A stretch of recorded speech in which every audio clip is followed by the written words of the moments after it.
À la mort du mari de Betty, Harley décida d'héberger sa mère chez lui.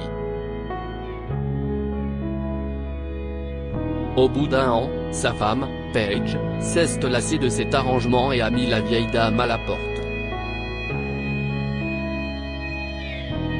Cependant, Betty a eu un problème de santé et toute la famille a pris conscience d'une chose vitale. Pouvez-vous arrêter de donner des bonbons aux enfants à tout bout de champ? Betty, ce n'est pas bon pour leur santé ni pour leurs dents, dit Paige en grondant sa belle-mère, Betty Robertson, âgée de 82 ans. Son mari, Harley, avait emmené sa mère avec eux à la mort de son père, pour qu'elle n'ait pas à vivre seule dans leur grande maison de l'autre côté de Fort Lauderdale, en Floride. Au début, Paige a pensé que c'était pratique. La femme âgée pouvait garder leurs 3 enfants gratuitement, et ils pouvaient continuer à gérer leur entreprise. Elle et Harley se sont mariés au milieu de la trentaine et ont eu 3 enfants immédiatement. Les enfants étaient encore très jeunes et avaient besoin de quelqu'un pour s'occuper d'eux, et Betty semblait être la solution parfaite. Mais Paige commençait à se sentir de plus en plus frustrée par sa belle-mère, qui ignorait ouvertement ses règles et laissait ses enfants prendre le dessus. Ce n'est pas grave, Paige. Un petit bonbon ne leur fera pas de mal, répond Betty en secouant la tête. Paige détestait que la femme âgée lui parle de cette façon. Cela lui semblait condescendant. Bien sûr, Betty avait plus d'expérience dans le domaine de la maternité, mais elle avait le droit d'imposer des règles à ses enfants. Betty, ce sont mes enfants et je sais ce qui est le mieux pour eux, lui a-t-elle dit, les bras croisés. S'il te plaît, Paige. Tu es surtout une femme de carrière. Crois-moi. Je sais ce que je fais.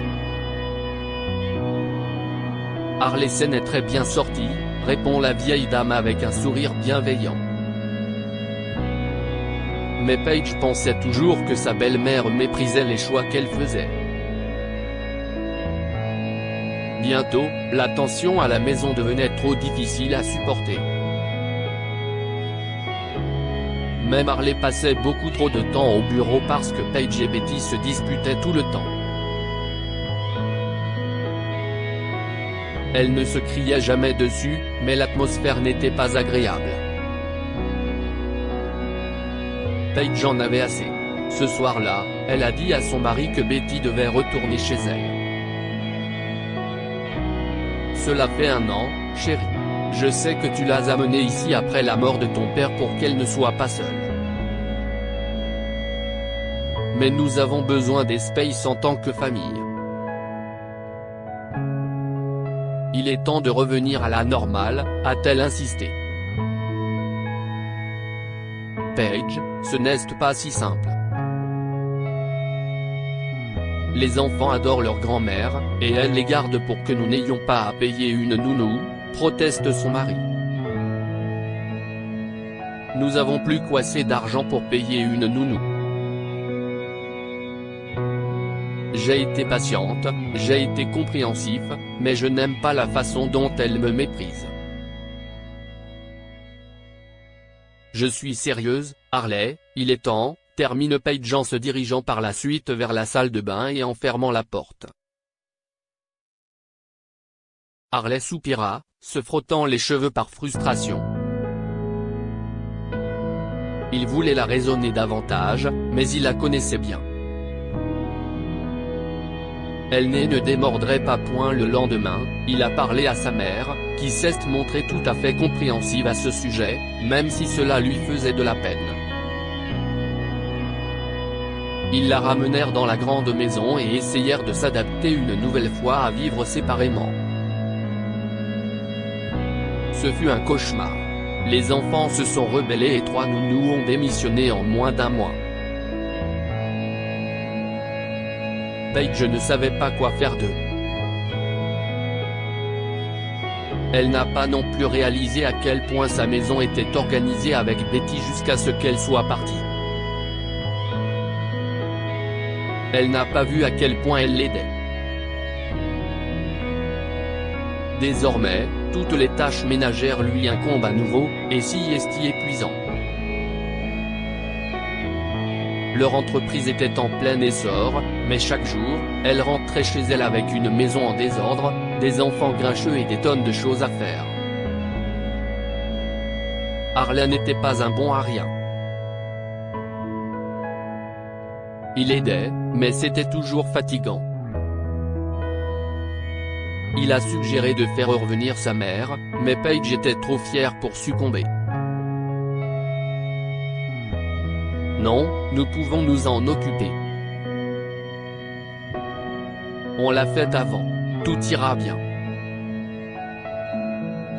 Cependant, quelques jours après leur conversation, un événement bouleversant s'est produit. Paige travaillait quand Harley a fait irruption dans son bureau, l'air paniqué. Nous devons aller à l'hôpital. Il faut aller à l'hôpital. Ma mère a fait une attaque. Surprise, Paige a écarquillé les yeux et s'est empressée de suivre son mari. Ils arrivèrent le plus vite possible à l'hôpital et durent attendre longtemps car Betty avait été emmenée en opération. Au bout d'un certain temps, le médecin sortit et leur annonça une terrible nouvelle. J'ai cru comprendre que Madame Robertson vivait seule. Malheureusement, il lui a fallu du temps pour arriver jusqu'ici, ce qui a entraîné des complications pour sa santé. Quel genre de complications ? Demanda Harley avec désespoir. Nous verrons l'étendue de ces complications lorsqu'elle se réveillera, mais pour l'instant, on peut dire qu'elle est paralysée à partir de la taille, révéla le médecin, les choquant tous les deux. Le médecin a dû partir mais les a laissés rendre visite à Betty dans sa chambre. Harley s'est assis et a pleuré à côté du lit de sa mère, tandis que Paige les regardait, la culpabilité au cœur. Cela ne serait pas arrivé si elle avait vécu avec nous, finit-elle par dire, la main baissée en signe de honte. Paige, s'il te plaît. Un accident vasculaire cérébral peut survenir à tout moment, lui a répondu Harley en chuchotant à travers ses larmes. Mais peut-être pas à ce point. Les enfants auraient pu appeler le 911 ou quelque chose comme ça. Notre maison a des voisins plus proches. J'ai fait une énorme erreur, Harley, poursuit-elle, se sentant coupable. Oh mon. Les enfants. Comment allons-nous leur raconter ça? Nous trouverons une solution. Mais elle ne retournera pas seule dans cette grande maison, décida Harley. D'accord, répondit immédiatement Paige. Betty a passé plusieurs jours à l'hôpital. À son réveil, le seul problème semblait être sa mobilité limitée. Mais après quelques tests, les médecins leur ont assuré que la kinésithérapie l'aiderait et qu'avec le temps, elles habitueraient à se déplacer en fauteuil roulant. Harley et Paige l'ont ramené à la maison, et les enfants l'ont aidé du mieux qu'ils pouvaient, car ils étaient assez intelligents pour savoir qu'ils avaient presque perdu leur grand-mère.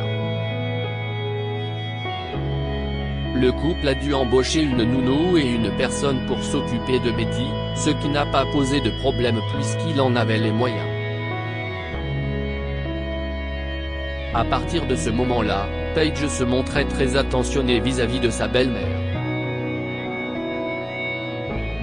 Elle avait appris une précieuse leçon, tout comme le reste de la famille. Pendant ce temps, vu que les tempéraments de Betty et Paige ne s'accordent pas toujours, Harley décida de vendre la grande maison de Betty et d'en acheter une plus petite, plus proche d'elle. C'était la solution idéale. Les enfants pourraient rendre visite à leur grand-mère aussi souvent qu'ils le voudraient, et elle ne serait jamais trop loin de qui que ce soit en cas d'urgence. Cet arrangement a parfaitement fonctionné pour le reste de la vie de Betty, qui a été entourée de sa famille et de beaucoup d'amour, même si elle ne pouvait pas marcher de façon autonome. Que pouvons-nous apprendre de cette histoire? La famille est la partie la plus vitale de la vie, même si certains vous agacent parfois. Il est facile de s'énerver contre ses proches, mais il est essentiel d'être patient et de les comprendre, car la famille compte plus que tout. Prenez toujours des nouvelles de vos proches, surtout s'il s'agit de personnes âgées. Certaines personnes oublient les membres âgés de leur famille parce que la vie est bien remplie, mais vous devez prendre de leurs nouvelles et vous assurer que quelqu'un est là pour eux en cas d'urgence. Partagez cette histoire avec vos amis. Elle pourrait égayer leur journée et les inspirer.